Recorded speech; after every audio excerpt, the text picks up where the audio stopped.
The call came in on my landline on a Wednesday afternoon in October, while I was in my workshop cutting a replacement key for a neighbor's mailbox, the kind of small, unremarkable job I still took on even 4 years into retirement, because a man's hands don't stop wanting to work just because his business card says otherwise. I almost let it go to the machine. Nobody calls a landline anymore except robocalls and the occasional insurance company that hasn't updated its records. But something made me pick it up on the 4th ring. Mr. Reyes. This is Denise Calloway. I'm a notary public here in town, over on Fenwick Street. A pause. Careful, deliberate. Sir, I need to ask you something, and I need you to please not mention this call to your son. Would you be able to come to my office alone, sometime this week? I set the key blank down on my workbench. 45 years of cutting keys and repairing locks teaches you to recognize the sound of a tumbler that isn't seated right, a mechanism that's been forced instead of turned properly. It also teaches you, eventually, to recognize that same wrongness in a person's voice. Denise Calloway's voice had it. Something had been forced that shouldn't have been forced, and she was calling to tell me about it before it went any further. I can come tomorrow morning, I said. Can you tell me what this is about? I'd rather explain it in person, Mr. Reyes, she said. It concerns some paperwork with your name on it. I'll see you tomorrow. Before I go any further, a quick note. This story includes some fictional elements woven together for the purpose of exploring a real and important lesson, and any resemblance to actual people or places is coincidental. If this kind of content isn't for you, that's completely understandable. Feel free to find something else on the channel.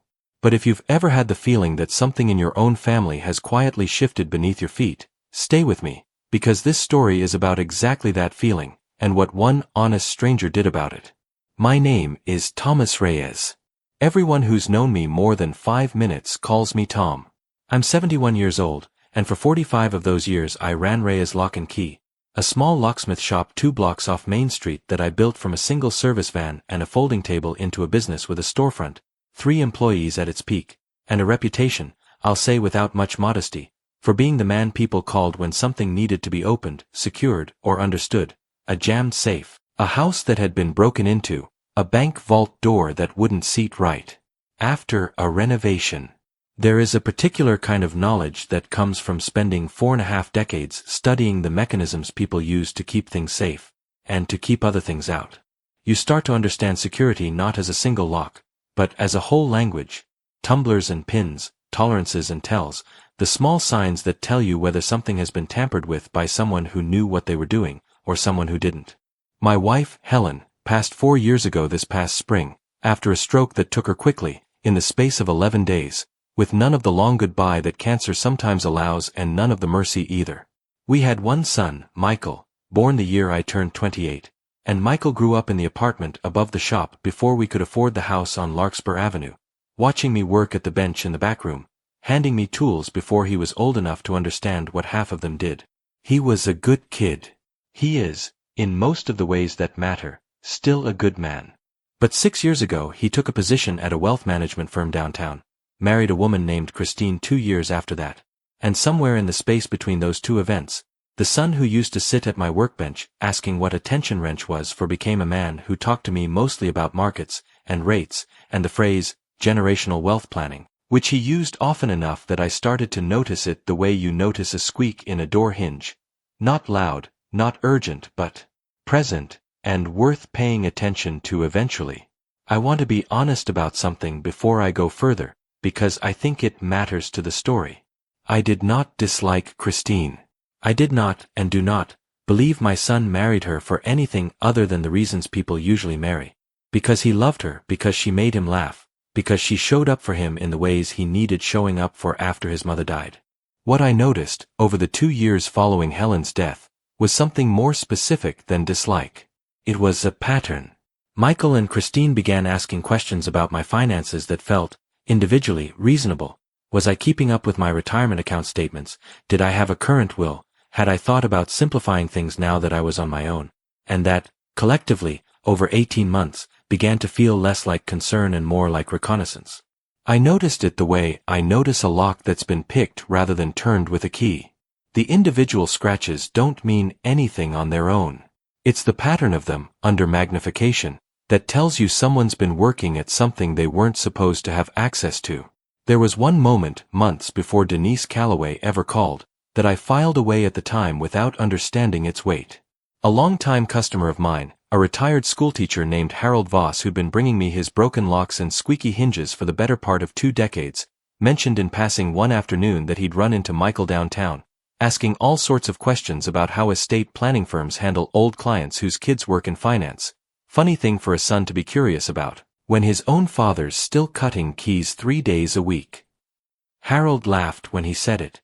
The easy laugh of a man who meant nothing by the observation except idle curiosity. I laughed along with him at the time. It was only much later, once I understood what I was actually looking at, that I recognized Harold's offhand comment for what it had been. The first small scratch in a lock that hadn't been picked yet, but was already being studied by someone who intended to. I drove to Denise Calloway's office on Fenwick Street the following morning. It was a small storefront wedged between a dry cleaner and a tax preparation office, with a hand-lettered sign in the window reading Calloway Notary Services, EST 2009. Denise herself was in her 50s, silver-streaked hair pulled back in a low bun, reading glasses on a chain around her neck, and the particular calm efficiency of someone who has spent decades verifying that documents are exactly what they claim to be. She shook my hand and gestured to a chair across from a desk covered in neat stacks of folders. "Mr. Reyes, thank you for coming," she said. "I want to start by telling you that what I'm about to show you is the reason I asked you not to mention this call to your son. I don't yet know the full circumstances, and until I do, I didn't want to risk word getting back to whoever brought this document to me before you'd had a chance to see it yourself." She slid a folder across the desk. Inside was a document titled The Reyes Family Irrevocable Trust, 14 pages, prepared by a law firm I didn't recognize, establishing a trust into which my retirement accounts, my life insurance policy, and the deed to the house on Larkspur Avenue would be transferred, with Michael named as sole trustee, granted full discretionary authority over distributions, with no requirement to consult me on any decision once the transfer was complete. On the signature page at the bottom was a signature that looked, at a glance, exactly like mine. "This was brought to me 2 days ago," Denise said, "by a man who identified himself as your son's associate, not your son himself, which I want you to note, because that's part of what concerned me." He presented this signature page, already executed, along with a photocopy of a driver's license for notarization, asking me to certify that I had witnessed the signing in person, which is standard procedure for a document of this weight. She paused, and I watched her choose her next words carefully. "Mr. Reyes, I've been a notary for 16 years. I compare identification documents against signatures every single day, sometimes dozens of times. The driver's license photocopy I was given yesterday was of an expired license, one that, according to our state database, was replaced by a renewed license 3 years ago. And the signature on this page, when I compared it against the signature on file from a document you notarized with me personally 2 years ago for an unrelated matter, doesn't match. Not in a way that could be explained by a shaky hand or an off day. The letter formation is different. The pressure is different. It reads, to someone who does this every day, like a signature that was practiced rather than signed." I sat very still in that chair. The same particular stillness I imagine a man feels when a structural engineer tells him the beam he's been standing under has a hairline crack running the length of it. "I refused to notarize it," Denise continued. "I told the man who brought it in that I couldn't certify a signing I hadn't personally witnessed, using expired identification, especially not for a document of this scope. He left without argument, which itself concerned me, because people with legitimate paperwork tend to push back when a notary raises a concern. People who already know something's wrong tend to leave quietly and try somewhere else." She folded her hands on the desk. "I'm required by law to report certain kinds of suspicious notarial requests to the state board, and I intend to. But before I did that, I wanted to speak with you directly, because you're the person actually named in this document, and you deserve to know what's being circulated with your name on it before it goes any further through official channels." "Thank you," I said, and I meant it more than those 2 words could carry. "Can you tell me anything about the man who brought it?"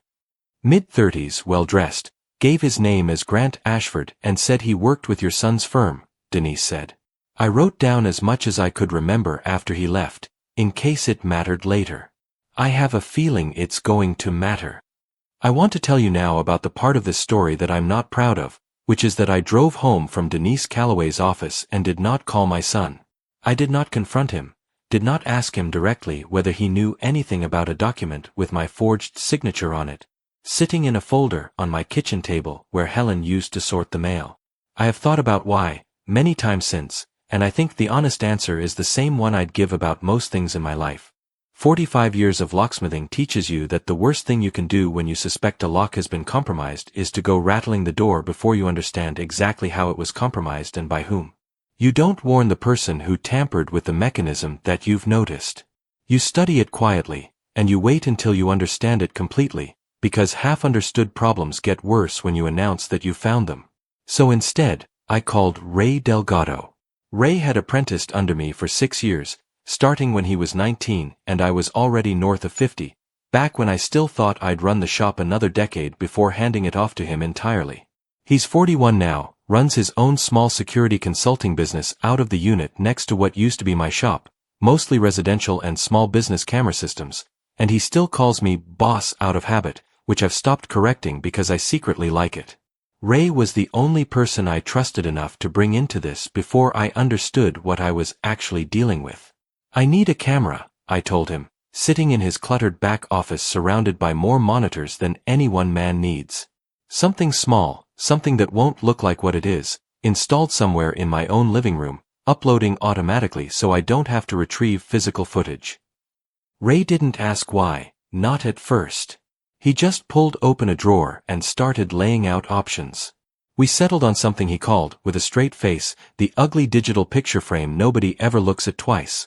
A small frame designed to cycle through family photos on an LCD screen, the kind of thing you'd find at any big box store, except the one Ray built into it had a pinhole lens tucked behind the frame's decorative edge, angled to cover most of my living room, with a battery that lasted 6 weeks and automatic upload to a private cloud account the moment it found my home wireless signal.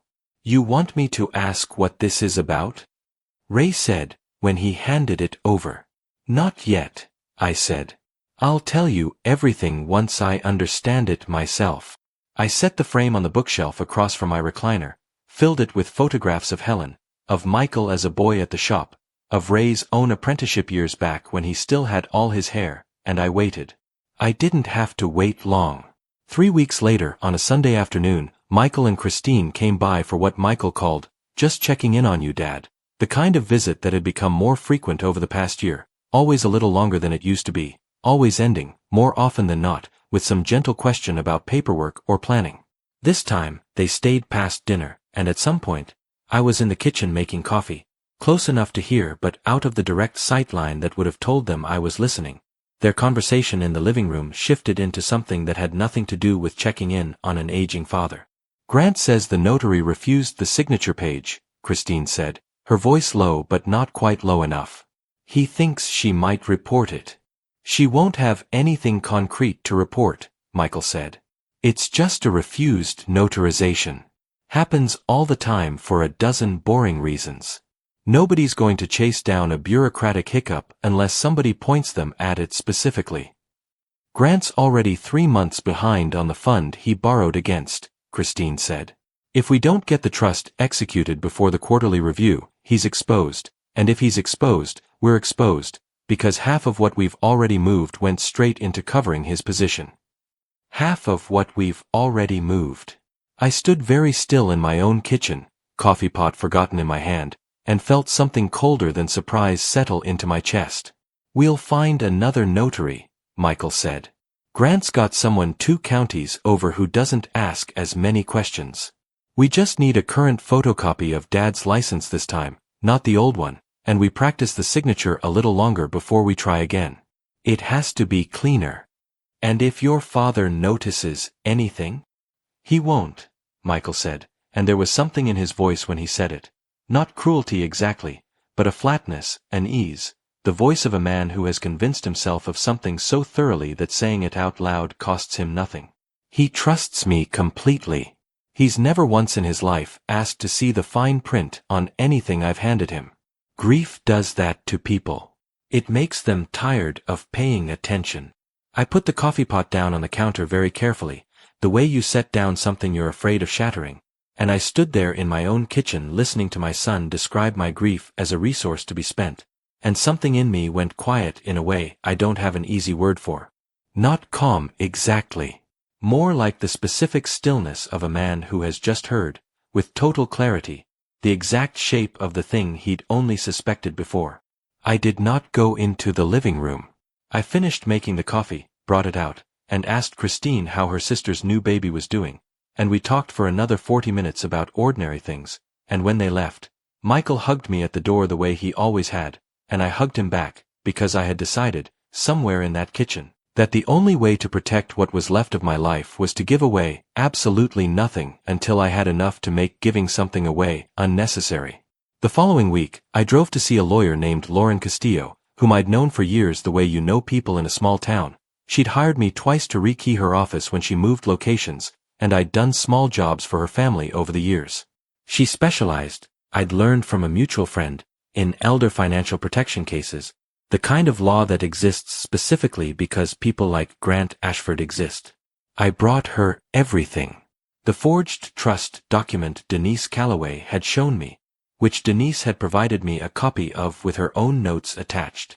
The recording from the picture frame in my living room, a legally obtained recording, made on my own property, of a conversation I was present for, which Lauren confirmed our state's law permitted without requiring both parties' consent, since single-party consent applied, and I was, undeniably, one of the parties present.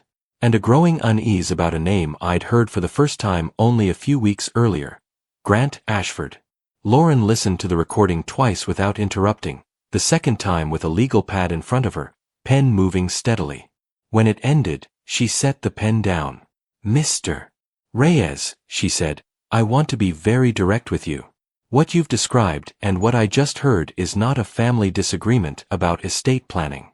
This is an attempted forgery of a legal instrument, involving a financial professional who appears to be using your name and identity to cover an undisclosed financial exposure of his own, with your son's active participation. The phrase, half of what we've already moved, concerns me most of everything on that recording, because it suggests this may not be the first attempt. It may be the continuation of something already in progress. Already moved, I repeated. Moved from where? That's what we need to find out, Lauren said, and quickly, because if there are accounts already compromised, every day that passes is a day more damage can be done. I need to ask you something, and I want an honest answer, I said. Is there any version of this where Michael believes he's protecting me somehow, where in his own mind, none of this is theft? Lauren considered that for a moment before answering, the way I imagine a good doctor considers a diagnosis before delivering it. I've seen cases where an adult child genuinely believes they're managing a parent's affairs responsibly, even when their methods cross clear legal lines, she said. But those cases don't usually involve forged signatures using expired identification, and they don't usually involve outside financial professionals coaching the timeline around an audit deadline. What you're describing has the architecture of something designed from the start to avoid your knowledge and consent, not to include it. Whatever story your son may be telling himself, the document doesn't support a version where you were meant to find out before it was already done. I sat with that for a long moment. That's roughly the conclusion I'd already come to, I said. I was hoping you'd tell me I was wrong. I know, Lauren said, not unkindly. I'm sorry I can't. Lauren's paralegal spent the better part of a week compiling a records request across the accounts she knew I held. My retirement accounts, my modest investment portfolio, the life insurance policy Helen and I had taken out decades earlier. What that search turned up, 3 days later, made the forged trust document feel almost secondary. My primary retirement account, held with a firm called Ashford Wealth Partners, a name I recognized immediately, because it was Michael's firm, the very place he'd worked for 6 years, showed 2 unauthorized transfers over the preceding 4 months, totaling just under $210,000, moved out of a conservative bond fund and into what the statement vaguely described as a private opportunity vehicle. Authorized, according to the firm's internal records, by a phone Call in which the account holder, meaning me, had verbally confirmed his identity and authorized the transfer using the firm's voice verification system. I had never made that call. Voice verification, Lauren said, reading the compliance notes aloud. Some brokerage firms use voice print matching now instead of, or in addition to, security questions. It compares the caller's voice against a sample on file to confirm identity. She looked up at me. Mr. Reyes, do you recall ever providing a voice sample to Ashford Wealth Partners? I thought about it carefully, the way I think about anything mechanical before I commit to an answer. I set up the account originally with a woman named Patricia years ago, I said. I don't recall a voice sample specifically. But Michael has recorded conversations with me constantly over the past year, video calls with his phone propped up, always saying he wanted to save the memories now that Mom's gone. I never thought anything of it. Lauren was quiet for a moment. If Grant Ashford or someone working with him used footage or audio from those calls to construct something that could pass a voice verification system, that adds wire fraud and unauthorized use of technology to impersonate an account holder to what we already have. That's a federal matter as much as a state one. She started a list on a fresh legal pad. Here's what we're going to do. Lauren's plan mirrored, in its cautious architecture, everything Denise Calloway and my own 45 years at a workbench had already taught me. I would continue behaving exactly as I had been, warm, available, unsuspecting. I would not confront Michael. I would not move any remaining funds myself, since sudden activity on my part might alert whoever was watching the accounts that something had changed. I would not sign anything under any circumstances without Lauren's review first, and if pressed, I would simply say that my lawyer reviewed all paperwork now, a habit I'd picked up, I'd tell them, after a friend's story about elder fraud had spooked me. It had the benefit, Lauren pointed out, of being entirely true. She also contacted a detective in the county's financial crimes unit, a sharp, unhurried woman named Priya Nandi, who had handled 2 prior cases involving Ashford Wealth Partners that had never quite risen to the level of formal charges. We've had complaints about that firm before, Detective Nandi told me, in our first meeting at Lauren's office. Nothing we could make stick. Grant Ashford is careful. He uses intermediaries, and he structures things so the paper trail always seems to lead back to the client's own authorization rather than his. What you have, the forged trust document, the recording of your son and daughter-in-law discussing the scheme directly, the unauthorized transfers, this is more complete than anything we've had on him before. What happens now? I asked. Now we build it properly, Nandi said. I want a forensic audio analyst to examine the voice sample used in the account authorization to determine whether it was synthesized or spliced from existing recordings.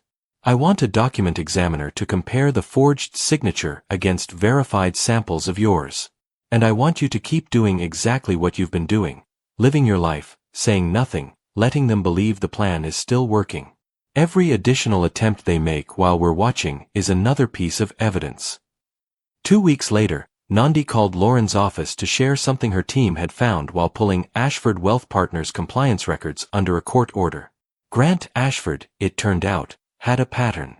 Nandi's forensic accountant had cross-referenced client complaints filed with the State Securities Board over the previous 4 years and found 2 other elderly clients, a retired dentist named Arthur Pell and a widow named Corinne Hastings, who had each reported unauthorized transfers out of conservative retirement accounts into the same vaguely described private opportunity vehicle my own funds had gone into.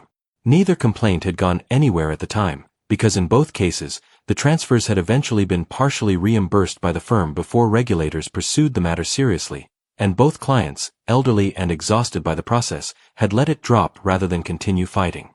He's done this before, I said, when Lauren relayed it to me. More than once. It appears so, Lauren said. And it appears he's gotten better at making it look like an isolated clerical error each time, quiet enough that no single complaint ever built into something a prosecutor could use. Your case is different because you didn't stop at a complaint. You built a record before you ever filed one. She paused. Detective Nandi believes, and I agree, that your evidence may be what finally makes the other 2 cases prosecutable as well, not just yours. There was something almost unbearably strange about learning that the harm done to me might also be the thing that finally protected two strangers I'd never met. People whose names I hadn't known existed a month earlier, and who had, in their own way, been waiting just as quietly and just as unsuccessfully as I might have, had Denise Calloway never picked up her phone. The months that followed were some of the strangest of my life, in the particular way that waiting always is when you understand something no one around you knows you understand. Michael and Christine came by every couple of weeks, always warm, always asking gentle questions about my health, my finances, whether I'd thought any more about simplifying things. Twice, they brought up the idea of a trust directly, phrased now more carefully, more casually, as though the idea were only just occurring to them for the first time. I told them both times that I appreciated them thinking of me, and that I'd been meaning to sit down with a lawyer of my own to get everything in order, which made Christine's smile falter for just a fraction of a second each time, until I recognized the way I used to recognize a key that had been cut a hair too shallow. Nearly right, but not quite, and betraying itself the moment you tried to turn it. I remember one visit in particular, in late November, when Michael stayed behind after Christine left to run an errand, and sat with me at the kitchen table in a silence that felt, for a few minutes, almost like the silences we used to share at the workbench when he was a boy, both of us content just to be near each other without needing to fill the space with words. He asked me, out of nowhere, whether I ever worried about being alone in the house, now that Mom was gone. I told him I worried about it sometimes, but that the shop kept me busy enough most days that loneliness didn't get much of a foothold. He nodded, and for a moment I let myself believe, foolishly, that some part of him wanted to ask me something honest and didn't know how to start. The moment passed. He checked his phone, said something about a client call he needed to take, and left 20 minutes later without saying whatever it was I'd imagined he might say. I sat at that table a long time afterward, turning that missed moment over in my hands the way I'd turn over a lock mechanism I couldn't quite diagnose, wondering whether I'd imagined an opening that was never really there, or whether I'd simply watched my son choose, one more time, not to walk through a door he still had the chance to open. In December, Denise Calloway called me again, this time to tell me that a different notary, 2 counties over, had contacted her after hearing through a professional association listserv about her refused notarization, because the same forged trust document, updated now, with a current photocopy of my driver's license and a signature Denise agreed, when she compared photographs, was noticeably more practiced than the first attempt, had been brought to that notary's office as well. That notary, alerted by Denise's earlier warning, had also refused and had, this time, reported it immediately to the state board. They're getting more careful, Denise told me. Which usually means they're getting more desperate, not less. Detective Nandi's investigation, running quietly alongside all of this through the winter, eventually connected Grant Ashford to a pattern that went well beyond me. A forensic accountant working with her team traced the private opportunity vehicle my transferred funds had gone into and found it was, in reality, a thinly disguised mechanism for covering losses in a separate, unrelated fund Ashford had personally overextended, a fund he had used to cover margin calls on his own speculative trading, unrelated to any client's actual investment strategy. My $210,000, along with money quietly pulled from at least 2 other elderly clients whose files Nandi's team had begun examining, had gone toward keeping Grant Ashford's personal financial exposure from becoming public before his firm's next compliance audit. The forensic audio analyst's report came back in February. The voice sample used to authorize my account transfers had indeed been synthesized, constructed from roughly 11 months of recorded video calls, the very calls Michael had made a habit of recording, ostensibly to preserve memories after his mother's death, using software that had become, according to the analyst's report, disturbingly accessible in recent years. The report noted a slight, almost undetectable flatness in certain vowel sounds and a millisecond irregularity in the pacing between words, the kind of imperfection that a careful listener might catch but that had been more than sufficient to pass an automated voiceprint match designed for convenience rather than forensic scrutiny.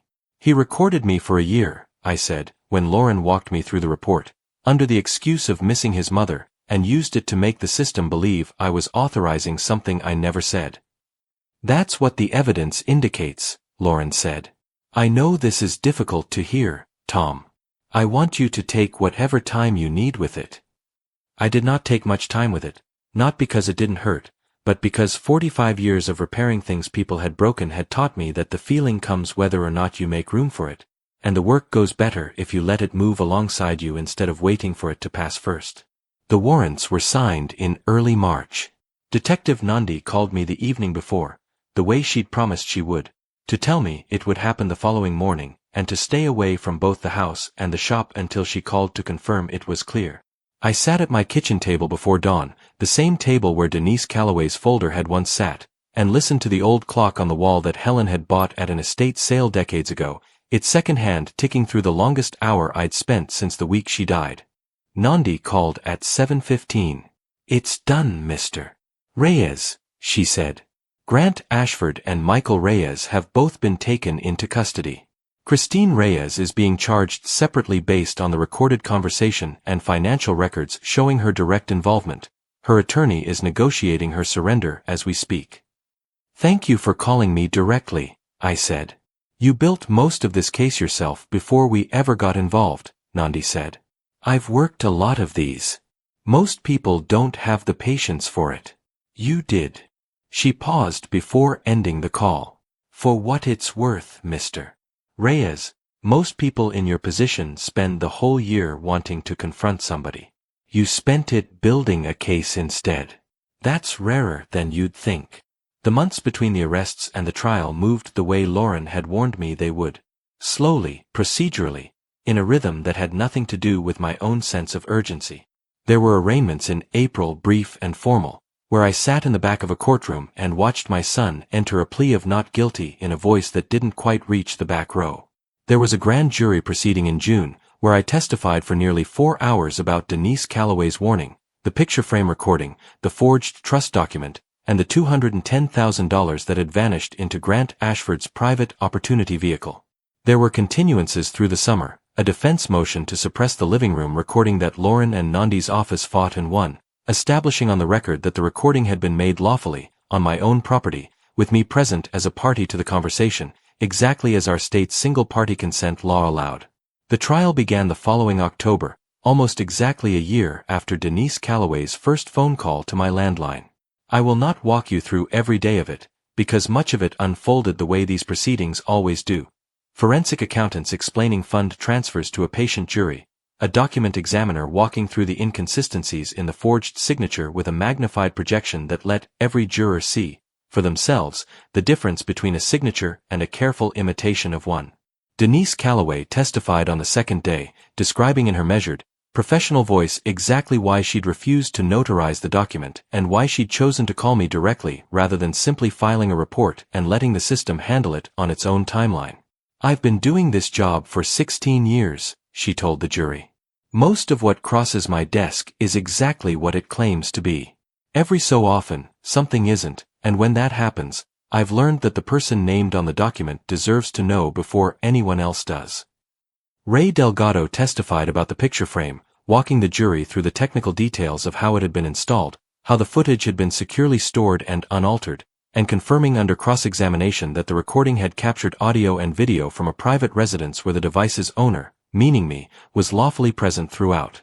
The defense attorney representing Michael tried, understandably, to suggest the recording had been staged or selectively edited, and Ray, patient in the way I'd trained him to be years ago at the workbench, simply pulled up the unedited metadata showing an unbroken recording with no gaps, no cuts, and a continuous timestamp that matched the cloud upload logs exactly.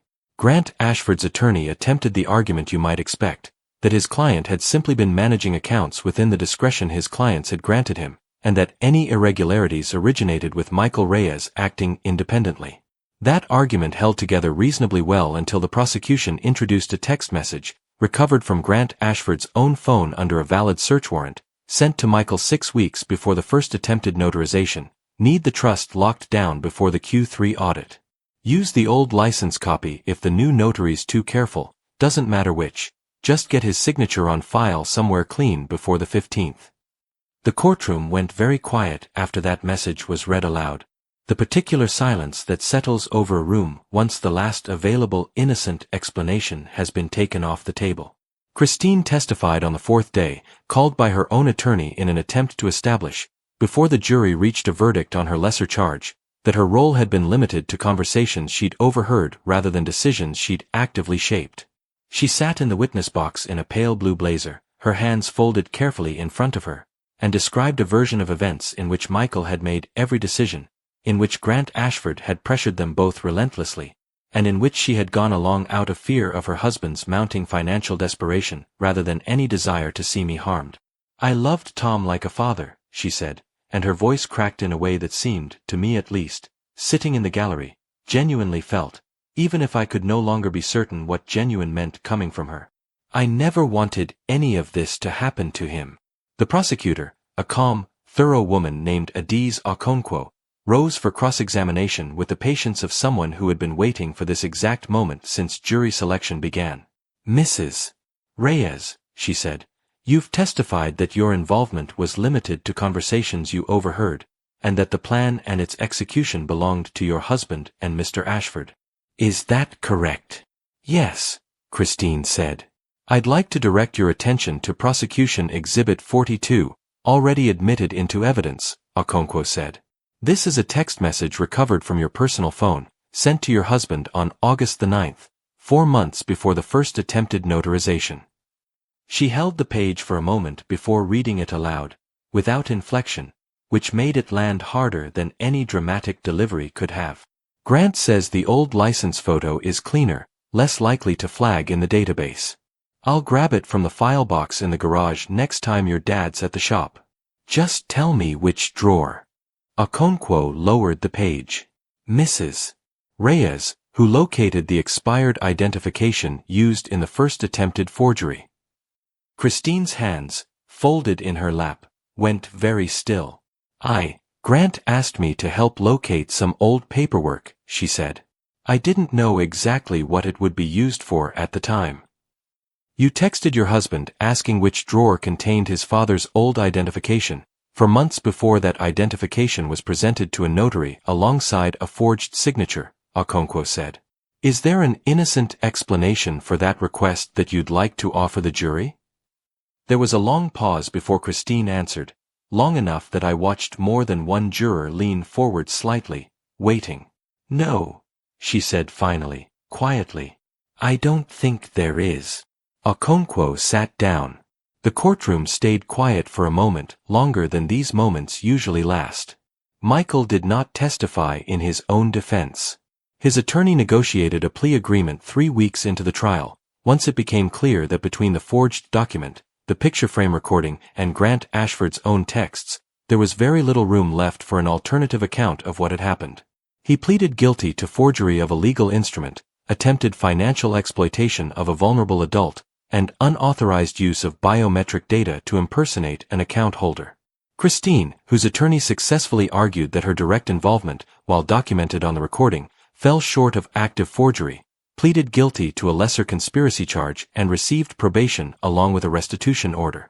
Grant Ashford, whose own text message proved he had directed the scheme's timeline and methods, was convicted at trial on charges including securities fraud, wire fraud, and elder financial exploitation, with the forensic accountant's testimony establishing that at least 2 other elderly clients besides myself had unknowingly funded his personal financial exposure.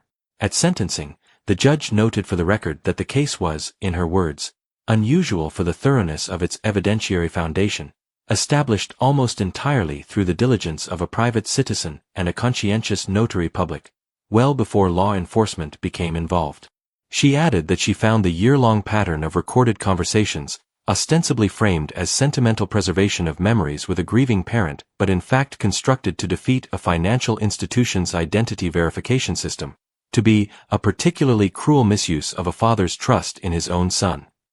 Michael received 2 years, with parole eligibility after 12 months, along with a permanent order barring him from any financial authority over my affairs. Grant Ashford received 5 years given the scope of his conduct across multiple victims. Christine's probation ran for 3 years, with mandatory restitution.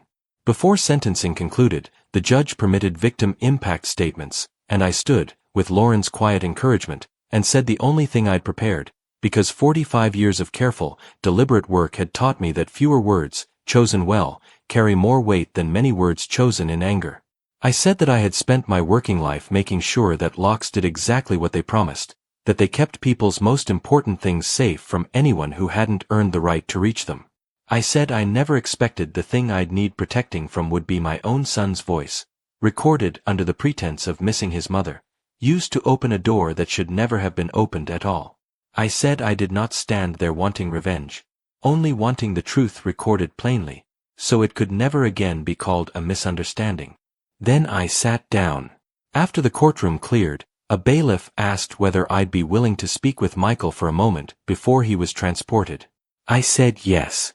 They brought him to a corner of the hallway outside the courtroom, his wrists cuffed, his suit jacket creased from a full day sitting at the defense table. Whatever composure he'd managed to hold through the trial had gone by then.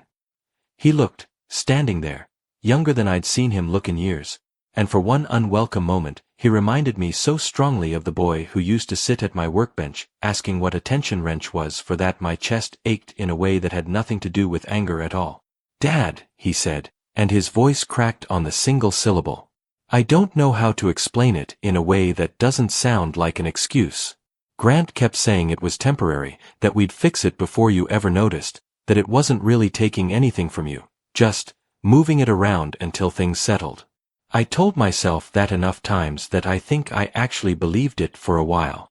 I looked at my son for a long moment, the way I used to look at a lock I was trying to understand before I decided how to open it.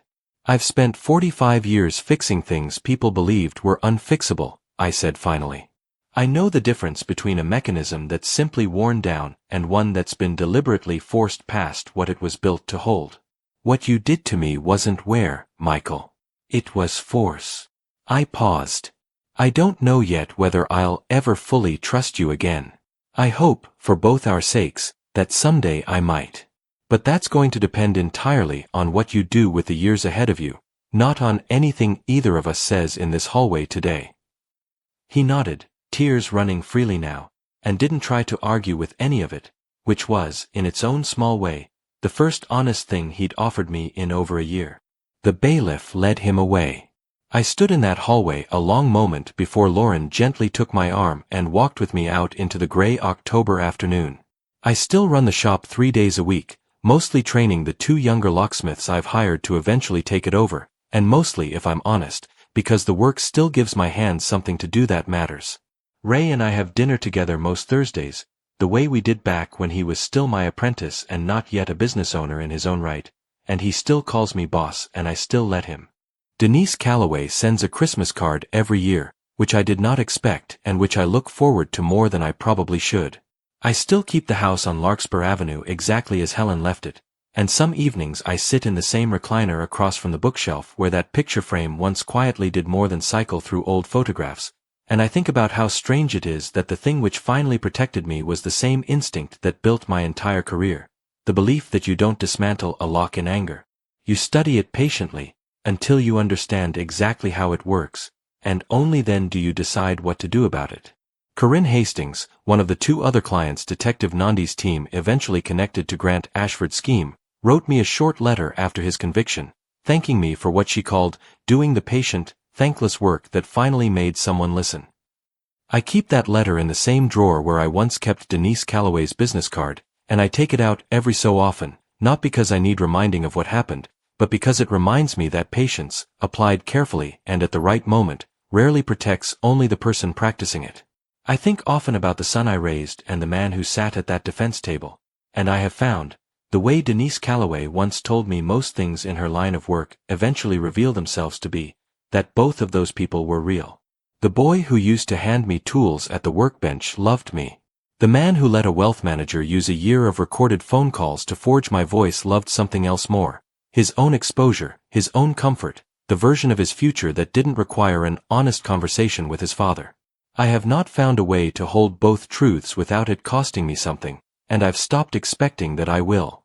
Some mechanisms, once you understand exactly how they failed, are never quite trusted the same way again, even after they're repaired.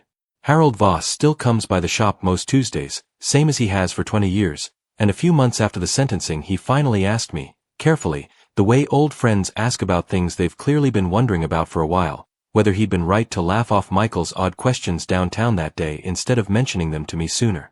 I told him there was nothing he could have done differently, that a man asking curious questions about estate planning isn't evidence of anything on its own, and that the only reason I ever pieced any of it together was that Denise Calloway happened to be the kind of notary who noticed a signature that didn't sit right, and cared enough to make an uncomfortable phone call about it. Most people would have just filed the report and moved on, I told him. She didn't have to call me first. She just decided it mattered enough to try. If there's a lesson in any of this, it's the one I told Ray over dinner not long after the sentencing, when he finally asked me the question he'd clearly been sitting on for months, whether I regretted not confronting Michael the moment Denise Calloway first called. I told him no. I told him that in 45 years of locksmithing, I never once fixed a compromised lock by yelling at it. You study it. You understand exactly how it was defeated. And then, calmly, deliberately, you make sure it can never be defeated the same way again. Family stories about betrayal rarely announce themselves the way you'd expect. They arrive as a quiet phone call from a stranger doing her job carefully. A photocopy of an expired license. A picture frame that does more than hold photographs. A year of phone calls recorded under the guise of love. But they can end, if you're patient enough and careful enough, with the truth laid out so plainly in a room full of strangers that no one can talk their way around it, and with an old man back at his workbench, hands steady, still able to fix what other people have broken, still able to trust the sound of a key turning cleanly into a lock that's exactly what it claims to be. If this story reached you, tell me honestly in the comments, would you have called Denise Calloway's warning a blessing or a burden? Would you have confronted your son the moment you found out, or waited the way Tom did? If you've ever had to quietly protect yourself from someone you loved, I'd like to hear how you found your way through it. Tell me too whether you think Michael's tears in that hallway changed anything for you, watching from the outside, or whether you think some apologies simply arrived too late to mean what they're trying to mean. Share this with someone who needs the reminder that patience, paired with the right evidence, is its own kind of strength. And if you haven't subscribed yet, now's a good time. There's more where this came from. Thank you for staying with me until the very end. It means more than you know. A final note before we go. Some stories on this channel include fictional elements, crafted to explore real emotional truths and life lessons. If that's not the kind of content you're looking for, that's completely alright. We hope you'll find something else on the channel that suits you better. We'll see you in the next one.